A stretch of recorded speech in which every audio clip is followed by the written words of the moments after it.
protesting in Ferguson?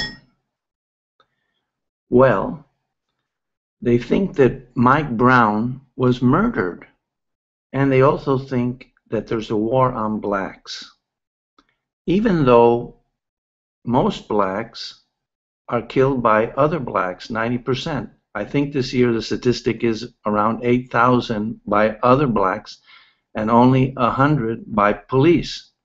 So the real threat to the blacks, if there is such a thing, is coming from other blacks, other African Americans. Why do they think that Mike Brown was murdered, even though they don't know the facts? Because they don't know the facts. That's the problem. The problem is that they are coming to conclusions that are irrational without focusing on the facts. And so they think there's a war on blacks. They think that Mike Brown was murdered before the investigation, before the testimony, before all the facts, if there's a trial, before you see all the evidence. But they have already decided that he was murdered. And that's the problem. The problem is that they come to conclusions without knowing the facts and without being rational. And you have to ask yourself, why is it that they do that? Why do they come to these conclusions without focusing on the facts? In other words, why are they irrational? And there's about 3 specific causes and mentalities that lead to this mistake. The first one is racism. I've discussed this before.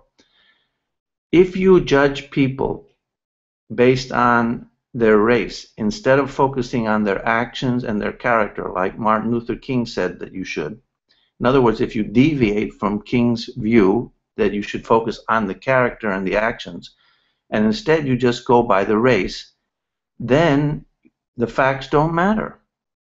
So you will conclude things based on which race. So if the person is of your race, if you're a black person, if they're black, you think they're good, and if they're white, you think they're probably bad. And so you will come to conclusions instead of focusing on the facts and the character based on this whole view that it's what counts is the race of the person. That's racism. And this is rampant in the black community. So they have a mentality basically of us versus them, meaning us black people against these white people. And so it really doesn't matter what actually happened. The other related psychological and social phenomena is collectivism, where people judge each other based on the group from which they come. This is also irrational because everybody in your racial group is not going to be good, and everybody in your racial group is not going to be bad. You have to focus on the facts if you want to know the truth. And if you want to do justice, which is apparently what people are clamoring for, you need to know the facts. There cannot be justice without knowing the facts. If you jump to conclusions about what happened, whether he was murdered or not, whether it was justified homicide or not, you're making a mistake. You're not following a rational policy. You're basing your conclusion on racism and collectivism. The other psychological phenomena that's affecting this crisis, and it is a crisis because we have a crisis in America based on these phenomena I just discussed, racism, which is rampant in the black community, and collectivism. The other one is a victimization psychology, where the black people, a high percentage, not all, but a high percentage, think that they are being victimized by the system. In other words, they are incarcerated more often because they're black. They are getting less jobs than other people because they're black. They think the system is against them and that they are the victims. Apparently, it never occurred to these people that one possible hypothesis which needs to be investigated is that maybe more black people, more African Americans are being arrested because they're committing more crimes. maybe less of them are being hired because they have less skills, or they're less reliable workers, or they're more lazy, or whatever. Other flaws in their character could explain why they are being hired less. So you can't jump to conclusions and think that it's because you're black that you're not being hired as a group in less percentages. Now, interestingly enough, they never wonder why there's more black NBA players. They don't think, oh, that must be discrimination against whites. No, no. They think probably because the black people that play in the NBA are better basketball players. Why do they score more points? Is it because the referees are favoring them? No, because they're better basketball players. So the first hypothesis you should use to explain a phenomenon like why more people in a certain race are doing better than another is maybe they are actually doing better based on the merits, or doing worse when they go to jail based on the fact that they're committing more crimes. This apparently escapes almost everyone in this discussion. So these three phenomena are rampant in the black community, and sometimes it happens in the white community as well, but to a lesser degree. Now, unfortunately, things in the black community are even worse than this, even worse. So there is a situation where many people believe in not respecting other people's rights. They have a criminal mentality. So they have no problem violating other people's property rights or their physical integrity. And a good example of this is the video that you saw on TV probably, where Mike Brown robs a convenience store, some cigarillos, and you see the interaction between him and the storekeeper. He pushes him. The storekeeper comes, follows him. He turns back and threatens him again. And apparently, he thinks it's perfectly fine to steal the cigarillos, and he uses his strength and stature to intimidate the storekeeper and just take what he wants. And apparently, this character flaw, because that's a character flaw, somebody who thinks that criminality is okay, that is to violate other people's rights is okay, is rampant. And that is very telling and apropos in this situation.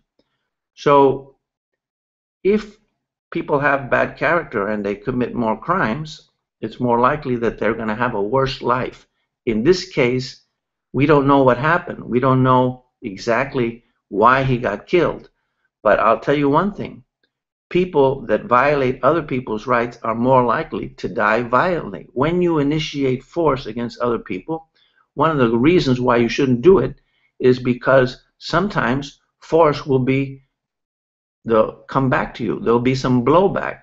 And when you have a bad attitude, when you want to push people around and you want to intimidate them, sometimes somebody has more physical force and power than you, and they'll push back.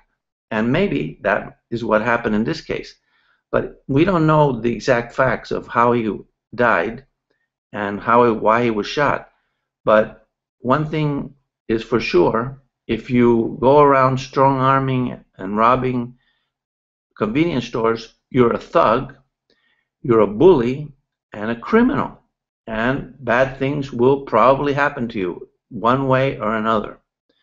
So what are the causes and solutions to this problem? Because a lot of people talk about it, but they don't identify the legal framework, the public policies, the social causes, and therefore they don't know what the solution is. So I would like to advance at least a few causes. One of them is that we have a lot of victimless crimes. That means that we have crimes that don't involve violating anybody's rights. For example, doing drugs, smoking pot, or prostitution, or other things, standing on the corner.